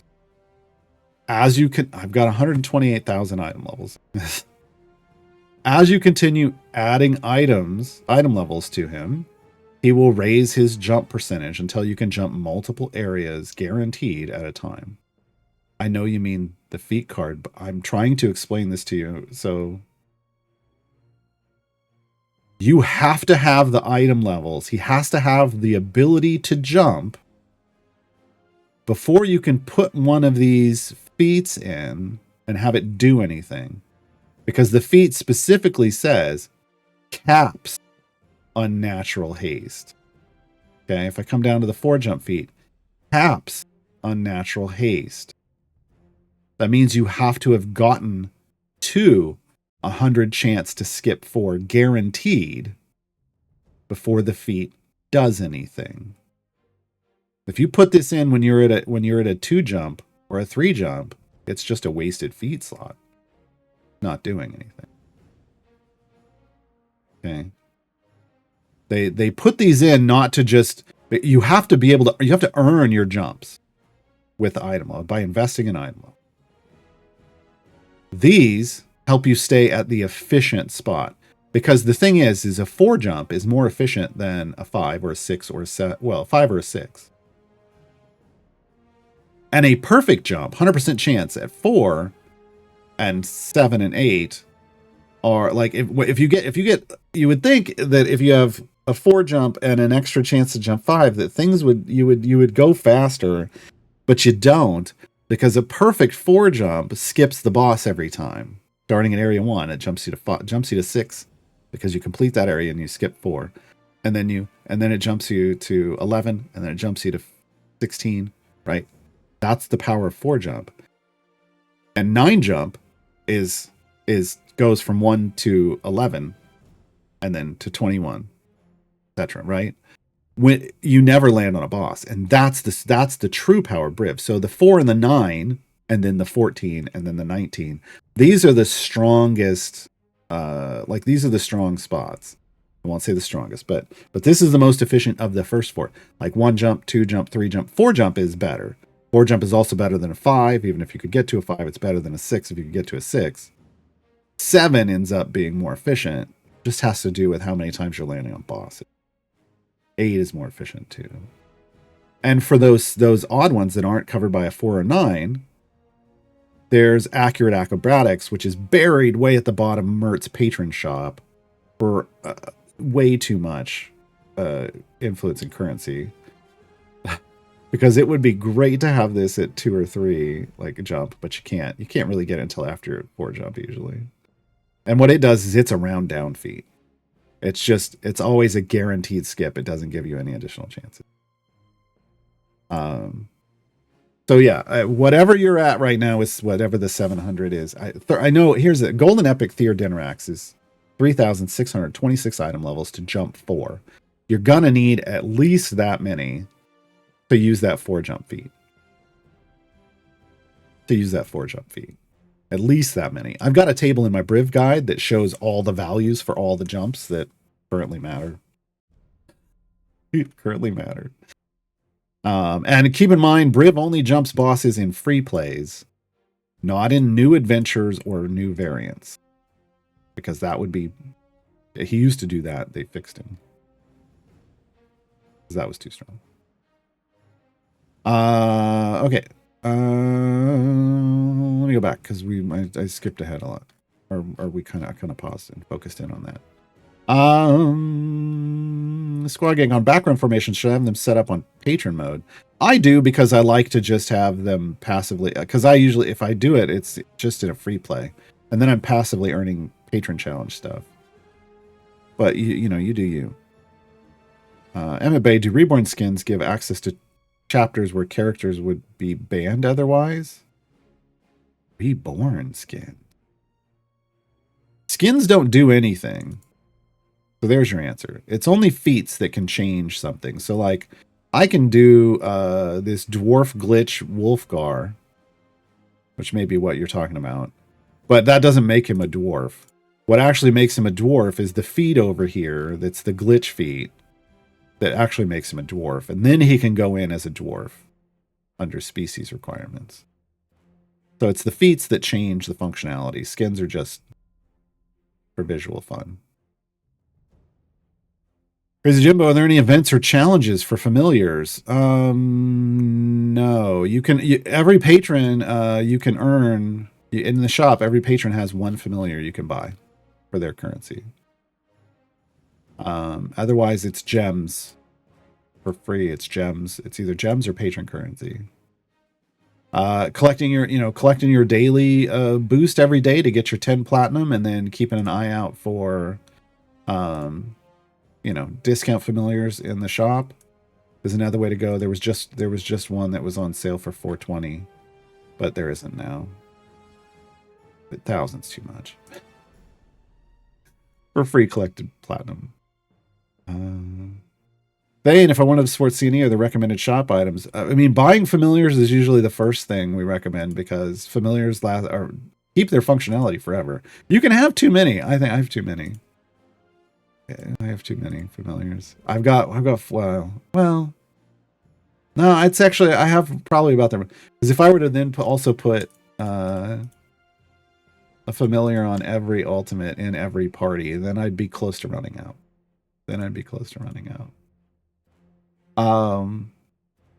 Yeah, but that's usually the first place. you know, beyond that, it's like, what are you looking for? What are you trying to boost? There's super efficient ways to spend money. Like if you're brand new, the choose your champion starter packs are huge for starting off. I love those. Also in the daily, under the daily, it's not up here, is it? Click the dreaded active tasks button. If you go under daily rewards, there's this daily boost. This is a really efficient way to spend your cash, and and support CNE while getting the most out of it, because the platinum, I know it's only 700, up front, but you get 20 a day over 30 days, so that's another 600, which means it's a total of 1,300 platinum for $5 US, which is better than if you come over here into the store and buy platinum. You'll notice it's for $6, it's $8.40, right? But you can, you do that once and then wait 30 days. You could technically front stack, but then you're putting your days real far out in advance, because it doesn't. Anyway, those are pretty great ways to get you progress and support the game. Wrath of Wraithy, did you show how the other party symbol is red and someone is slotted versus gray if they were slotted but not active? Oh, I think is that here? This is new. So this red means they're being used somewhere, and green means they're not, is my understanding. I don't use I'm at the point in the game where multiple parties isn't for me anymore. So I haven't used it. But yeah, this was a new feature. Like if I want to load this in, I know that these are used somewhere else, and I'll have to pull them in manually. They did give you some interesting visuals. Slifer, I'm blinking heavily at the item level, I see. Look, I don't even have a high item level, Briv. I know it's over 100,000. There are people who have much higher item level Brivs. There are people chasing 14 jump. I'm never going to do that. I am never going to do that. I highly recommend... And there's going to be a lot of people in the community that don't like what I'm about to say, which shocker. Ultimately you do what you're going to do. After having done lots of new accounts and trying to prioritize Briv in different ways, I highly recommend putting item levels in the other speed champions that have items and getting them to their cap or their functional or good places before ever. Well, if they have a cap, getting them to their cap before investing in Briv. Having a regular gem farm, a non-Briv gem farm that can produce lots of gems, like 100,000 gems a day or more. You can get up to, I've heard of people, around 1 million gems a day, but I think I was around, I think I had a Briv. I know you can easily get 100,000 gems a day in a regular farm. You could probably get 500,000, as you're leveling up. Getting that first, so that you can use that to feed your Briv gem farm, way more efficient in my opinion, than trying to do Briv first.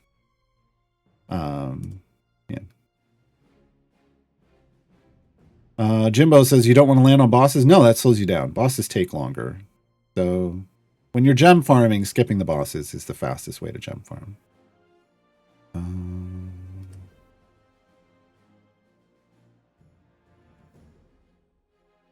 Let's see.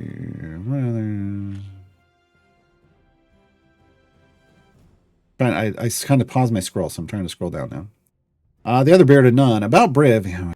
Once we start Briv talking, it's just all Briv talk. If you have a metaphor jump and he's skipping bosses, do you also collect the gems? Yes, that's the whole point. That's why it's called Briv gem farming. If he didn't, we wouldn't be doing it. Taker of Terror, so I can use 3 background parties to get currency from 3 different patrons. Yes.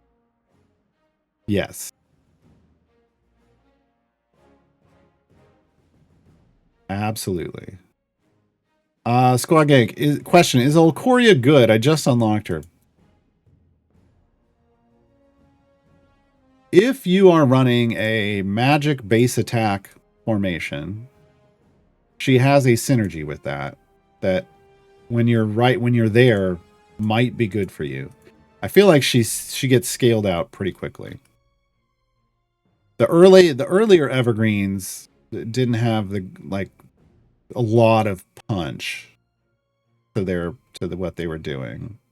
Like Azaka was the one that was hugely impactful for a long time. Now that impact has fallen away.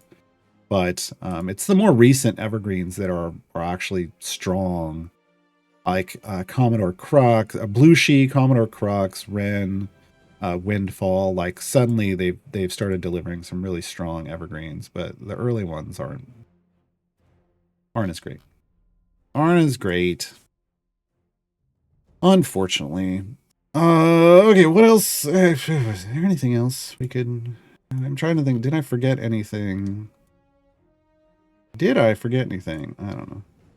Oh, there's a reset button. So if you do get stuck in a background, you can literally, and you've got it loaded in for automation, you can hit reset and it will just hard reset the party. It will take a little while. Don't sit here and watch it. Go switch and do something else.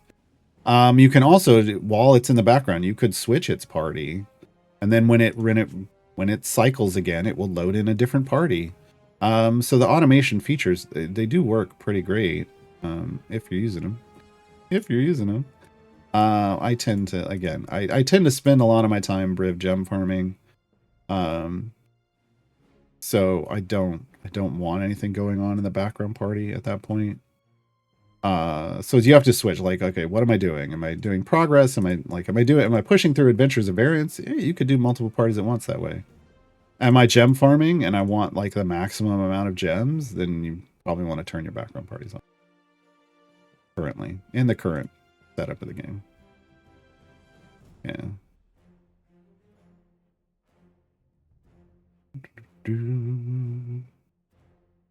So I'm closing all these out, and you'll see like we are further along than what it stated. Sometimes, not always. Sometimes it's dead on. Another interesting thing is you'll have them doing patron stuff in the background, and you'll be like, oh, it feels like I'm not earning anything. What's going on? And you'll switch over to it, and in the process of switching over to it, the game will then calculate and update what you've earned, and then suddenly you'll have gotten a lot more because it just hadn't updated the patron system for whatever reason, for the patron tracking. And it will when you switch over, if it actually got you anything more. If the big if. Speaking of, here's what. Here, let's just demonstrate. Oh god, there's a weekend buff going on. I don't know if this is gonna work right. Weekend buff changed.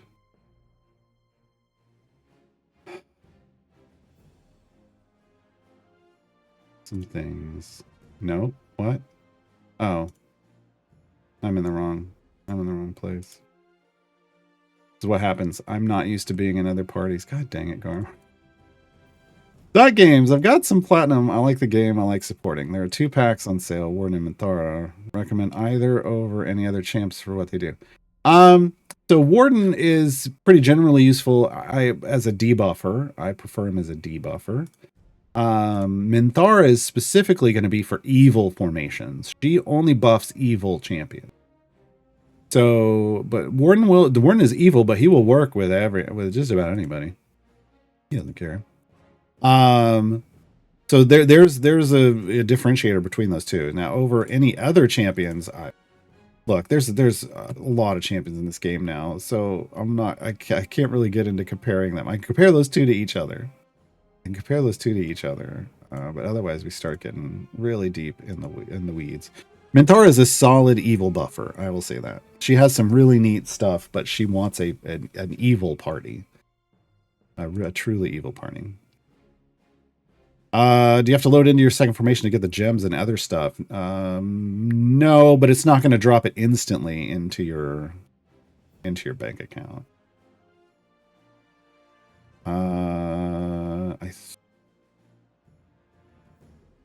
I'm gonna have to watch this. I'm gonna turn this off for a hot second because I gotta make sure this is working.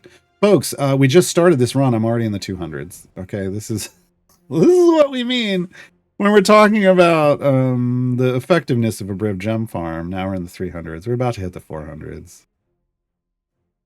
Why do people take the time to beat their head against a wall to figure out a Briv gem farm? This is why. this is why it's a bit ridiculous. I'm not gonna lie. I can do 773 is my reset. That's 90 seconds, folks. That's 90 seconds. As tracked over here. See, we just passed 60 seconds, so we're in the 700s. Okay. So let's see. Nope. We got too much power. Yeah. I was worried about that. Okay. What? It's going to be this. The tweaking your Briv gem farm for things is a...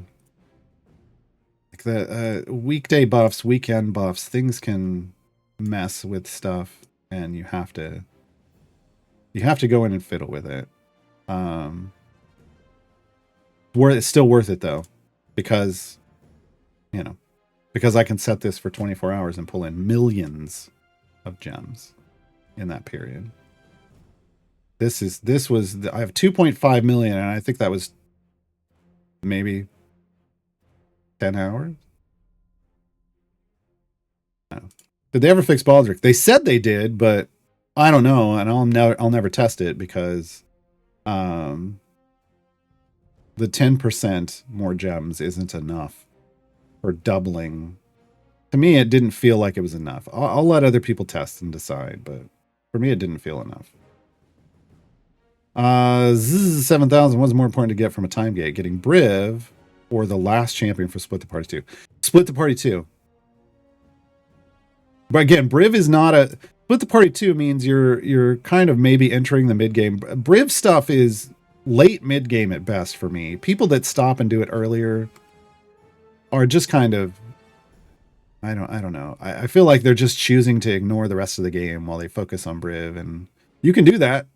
Play the game however you want, but there's so much more to the game than just gem farming. Gem farming, then suddenly you stop playing the rest of the game for a very long time. Just to be clear, and I don't want that for people. Yeah, this is gonna have to be tweaked, but nope. Still too much. Hold on. Who's got the thing? It's this one. As you learn to tune, as you spend more time tuning your gem farms, you'll learn who has the lever or the knob or the dial that you can flip to get you to a good formation. But this is one of the... I mean, gem farming is really why there's no other reason to have a set area goal or set buffs in this game other than gem farming. There really isn't. But this is high level gem farming. Basic gem farming is still a huge boost to you, and that's just regular gem champion, regular speed champions, not Briv. You just buy chests with all the gems? Yes, gold chests, gold chests. Is Flora a huge deal for gem farms? Yes, because she skips a lot, and then you reset after she's earned her rush stacks back, and it's great. Baldric is strong with, if you're running Khosrin DPS, you want Baldric and Tess, period. Even though Baldric is not the greatest, he brings in the multiplicatively stacking effects of the Uggy buff. Man, Khosrin is potentially going to be strong. We'll see if the other champions for the fallbacks, Lark and Anson, come in strong. Because right now, Baldric is not great. And you don't want to carry more than one champion. In an affiliation. But yeah, you spend basically, this is all a loop to buy gold chests, folks. That's all we care about is gold chests at this point. No, then it jumped right through. I'm gonna have to fix this later because we're out of time. We're getting some weird numbers, and I gotta figure out. Oh, it's still Diana. She's still the one. I didn't see her listed in the thing. That's on me. A little too rushed trying to do this on stream before we ran out of time. But we are out of time, folks. This is the last stream of the week on this channel. Streams will return usually on Tuesdays. Hey, somebody cast Mass Invisibility. They're darkness. Streams will return on Tuesday. I stream over on my channel, Twitch TV/Gaarawarr. Here in chat, you can click on my name and toss me a follow. Mondays and Wednesdays is usually focused on Idle Champions. Tuesdays are Dunes days. We play some Dune Awakening on Tuesdays, and then Thursdays and Fridays we play other games. I'm a big fan of Survivors likes, like Vampire Survivors, but other games like now Jotun Slayer and Achilles Survivor and Deep Rock Galactic Survivor, which we were just playing some yesterday. But we also do, cozy games or puzzle games or RPGs, everything. Do a little everything on the other days. So come over and hang out. We have fun. Do any characters other than Diana have Electrum chest chance? No, she's the only scavenger for Electrums. Song we're going out on. Look, I like dwarves. I can't do this in reverse. There we go. I like dwarves. This is Raise Your Tankard, the song for dwarves. Have a great weekend, everybody.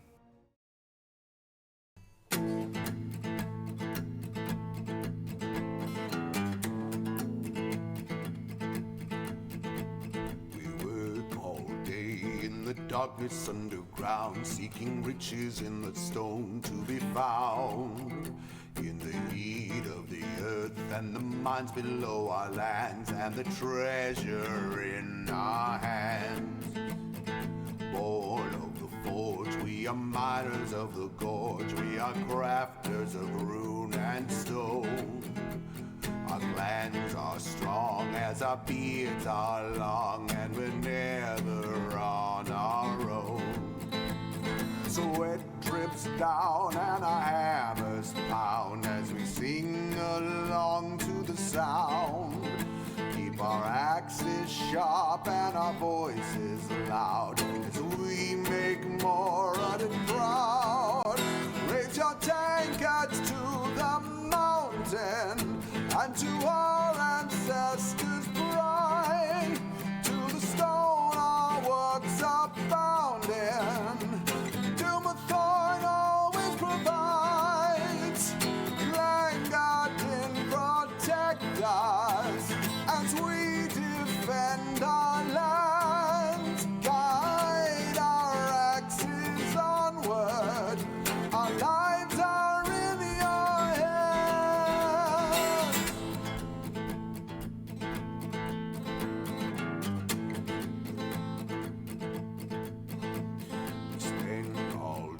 Carving stone and clay to extract the precious ore. Our magic runs deep like the earth beneath our feet, and the holy mead we pour.